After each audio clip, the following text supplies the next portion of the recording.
बलोचिस्तान जिते सेहत जी सहूलतुनि जी अॻुई सख़्त अणाट मौजूदु आहे, उते डॉक्टरनि ऐं सिहत खाते जे ॿिए अमले पारां रोज़ रोज़ जी हड़तालुनि अवाम जूं मतियूं मुंझाए छॾियूं आहिनि। हिकु हफ़्ते खां क्वेटा समेत बलोचिस्तान जे सरकारी इस्पतालुनि में मुक़ररु नर्सुनि पारां पंहिंजे मुतालबनि जी मञता लाइ सख़्त एहतजाज कंदे पंहिंजे ड्यूटियुनि तां बाइकाट करे धरणो चालू करे छॾियो आहे।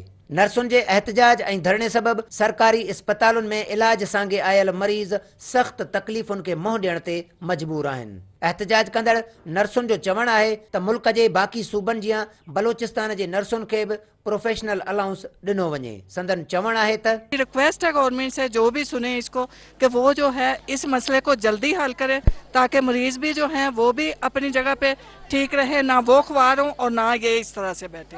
इस तरह हुकूमत की भी बेइज्जती है और हमारे प्रोफेशन की भी है। जिस तरह आपने देखा ये हमारा धरना और पुरअमन रैली जिस तरह हमारी यहाँ से BMC से इंस्कम रोड तक निकली है, इसमें हमारी नर्सिस का ये देरीना मुतालबा कि हमें प्रोफेशनल अलाउंस दिया जाए।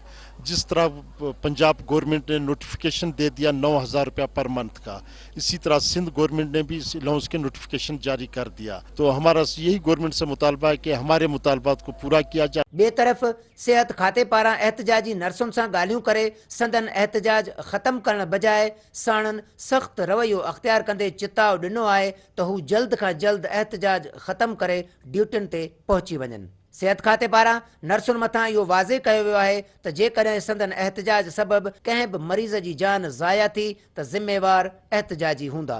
नर्सुनि जे एहतजाज सबबि बलोचिस्तान जे ॾूरांहें इलाइक़नि खां आयल ग़रीब मरीज़ सभ खां वधीक मुतासिर थी रहिया आहिनि। ज़रूरत इन ॻाल्हि जी आहे त सिहत खातो तोड़ी सूबाई हुकूमत एहतजाजी नर्सुनि सां ॻाल्हियूं करे संदन जाइज़ मुतालबा तस्लीम करे। कैमरामैन यासीन बलोच ऐं वाजिद अली सेठार सां गॾु हकीम सेठार, सिंध TV न्यूज़, क्वेटा।